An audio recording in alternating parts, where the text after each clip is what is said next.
우리나라에 새로운 정권이 들어선 지 약 10일이 좀 넘었습니다. 여러분, 짧은 시간이지만 새로운 정권이 들어섰구나, 또 우리나라에 뭔가 희망이 있구나, 이런 기대감을 갖는 분들이 많이 있는 것 같습니다. 짧지만 대통령이 소통하려는 모습에 신선함을 느끼고, 또 파격적인 인사를 통해서, 또 통합적인 인사를 통해서 개혁과 통합에 대한 이미지를 우리가 발견하게 되고, 또 나라 밖으로는 특사를 파견해서 주변국들과 외교가 복원되고 있다는 것을 느끼고 있습니다. 이러한 나라의 정권이 바뀌어서 새로워지는 모습을 보면서 국민들은 새로운 대통령이 나라를 잘 이끌어 갈 것이다 라는 기대치가 한국 갤럽 조사에 의하면 87%에 달하고 있습니다. 이러한 모습들을 보면 누구나 새로운 정권에 대해서 기대하고, 이전 정권과 뭔가 새로운 패러다임의 통치가 시작되었다는 것을 다 느낄 수 있는 현상들이라고 말할 수가 있을 것입니다.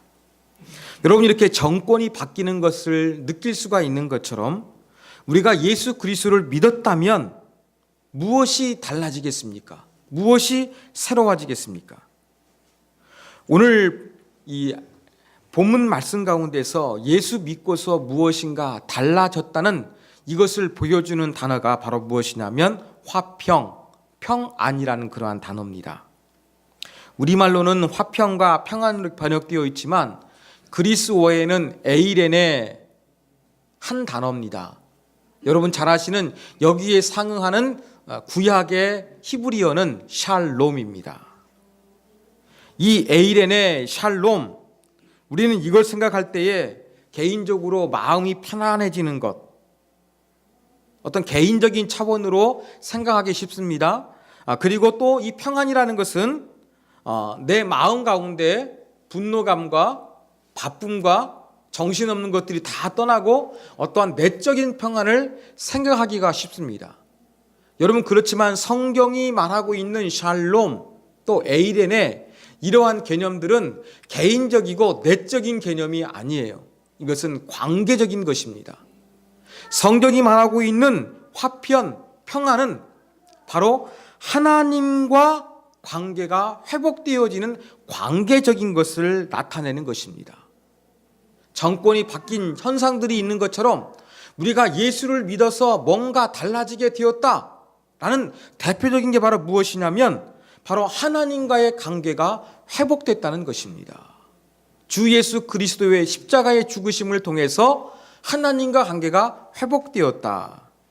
이것이 바로 예수님을 통해서, 예수님을 믿고서 우리가 가장 달라진 핵심 증거라고 할 수가 있습니다. 자, 하나님과 관계가 회복되었습니다. 그러면 우리가 하나님과 어떠한 관계 속에 있느냐? 성경 오늘 본문 말씀은요, 이 하나님 안에서 관계가 회복된 그리스도인들을 세 가지 표현으로서 이야기를 하고 있습니다. 첫 번째는 바로 시민입니다. 외인이 아니라, 나그네가 아니라 시민이다, 이란 표현이 있고요. 또 한 가지는 가족이다 라는 그러한 표현이 있습니다.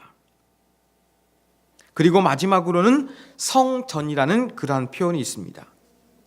이렇게 사도 바울이 오늘 본문 가운데서 하나님과 관계가 회복된 그리스도인의 모습을 시민, 가족, 성전, 이 세 가지로 표현하고 있는데, 이 조금 더 자세하게 설명하고 있는 것은, 조금 중점을 두고 있는 것은 성전이라는 것을 우리가 알 수 있습니다.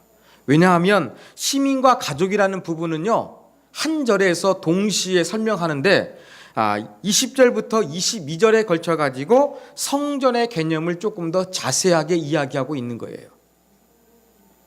바로 하나님과 관계가 회복되어져서 우리가 어떠한 존재이냐, 바로 성전이라는 것을 강조하고 있다는 것입니다. 구약시대의 성전은 어떠한 곳이었습니까? 하나님과 만나는 곳이었습니다. 저 성전이 짓기 전에는 성막 안에서 하나님이 만나 주셨고, 예루살렘 성전이 완공된 다음에는 이 성전에서 하나님이 임재해 주셨고, 거기에 제사장이 들어가서 또 백성들이 찾아와서 거기에서 하나님을 만나고 하나님과 관계가 회복되었던 것입니다. 그런데 신약시대에서 이제는 성전은 바로 무엇이냐? 공간이 아니에요. 건물이 아닙니다. 이제는 하나님이 우리와 관계가 회복되셔가지고 우리와 함께 하시는 거예요. 성전은 바로 이제는 유기적인 관계로 신약시대에는 바뀌게 되었다는 것을 우리가 알 수가 있습니다. 자, 그러면서 성전에 대해서 표현하고 있는 부분 가운데서 특징 3가지가 있습니다. 자, 첫 번째 특징은 바로 무엇이냐면, 여러분, 성전은 건축물이 연결되는 것처럼, 건축 자재가 연결되는 것처럼 여러분 이렇게 연결되어 있다는 걸 통해서 신앙생활은요, 개인적인 차원을 넘어선다는 것을 우리가 기억해야 되겠습니다. 자, 우리가 구원받습니다. 우리 모두 각자가 예수 그리스도를 마음속에 받아들이고 입으로 시인함으로 말미암아 하나님의 자녀가 됩니다.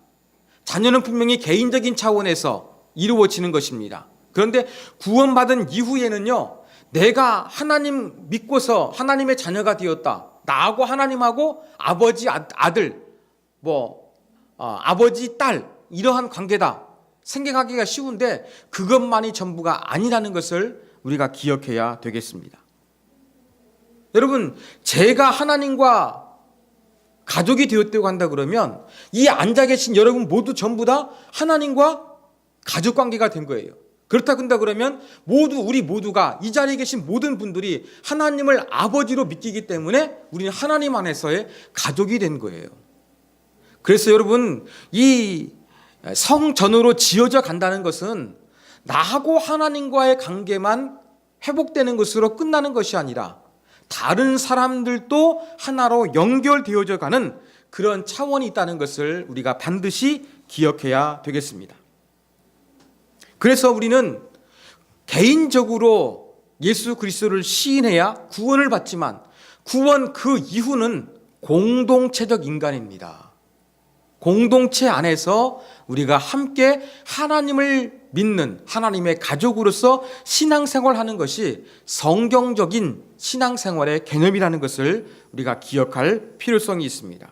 자, 두 번째 특징입니다. 연결되어져 가는 진행형이라는 것에 우리가 주목해야 됩니다. 여러분, 21절에 보면은 서로 연결하여 성전이 되어 가고 진행되고 있지요. 그 다음 22절에도 보면 함께 지어져 가느니라 이야기하고 있어요. 무슨 말입니까? 아직 완성이 아닌 공사 중인 진행 중인 그러한 교회라는 것을 이야기를 하고 있는 것입니다.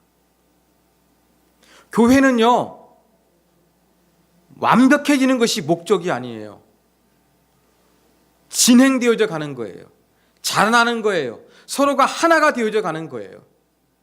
바로 그런 면에서 교회의 특징이 있다는 것을 우리가 기억해야 되겠습니다. 그리고 또 한 가지 특징은 바로 무엇이냐면 수동태로 되어 있는 거예요. 예수 그리스도가 모퉁이돌 되어 주셔서 하나님에 의해서 목수이신 건축가이신 주님의 손에 의해서 연결되어져 가는 진행형으로 우리가 기억해야 되겠습니다. 자, 마지막 3번째 특징입니다. 마지막 3번째 특징은 바로 서로 연결된다는 것입니다. 그래서 이러한 연결의 차원은 이 로컬 처치, 지역 교회를 뛰어넘는다는 것입니다. 자, 건축물이 이어질 때에는요, 모퉁이 돌을 통해 가지고 이어집니다. 코너에 있는 모퉁이 돌, 이것을 통해 가지고 옆 건물과 연결될 수가 있는 것입니다. 바로 예수님께서 모퉁이 돌이 되어 주셨어요. 그래서 사람과 사람이 하나님의 한 가족이 되었습니다. 우리가 한 가족이 되었습니다. 뿐만 아니라 다른 교회들도 이제는 하나님의 가족으로 연결되어져 간다는 것입니다. 이것이 바로 성경적인 그러한 하나님의 가족, 하나님 만드신 새로운 공동체의 특징이라는 것을 우리가 기억해야 되겠습니다. 여러분, 미국 캘리포니아 북서쪽 태평양 연안에 가면은 레드우드 국립공원이 있다고 합니다. 이 공원에는 세계에서 가장 키가 큰 나무로 알려진 레드우드 나무가 있습니다. 일명 미국 삼나무다 그렇게 이야기하는데요. 자, 화면 보시겠습니다. 한번 보여주시죠. 되게 높지요. 자, 아주 제일 큽니다. 자, 넓이가 얼마나인가 한번 그 나무 둘레 한번 보여주시겠습니까? 되게 크지요. 꼬마가 있는데 얼마나 꼬마가 아주 작게 보이지요. 상당히 큰 나무입니다. 여러분 얼마나 성장이 빠른지 이 레드우드 나무는요 1년에 약 1.8m씩 자랍니다. 성인 좀 건장한 그 남자만한 키 정도 그렇게 자라나는 것이죠. 그리고 키가 얼마나 큰지요. 이 높이가 100m가 넘어간다고 합니다. 우리 100m 달리면 헐떡거립니다. 그죠? 숨이 차요. 그런데 그 나무 키가 100m가 넘어간다고 합니다. 자, 여기에서 여러분 상상 한번 해보십시오. 이 레드우드 나무가 저렇게 둘레가 크고요.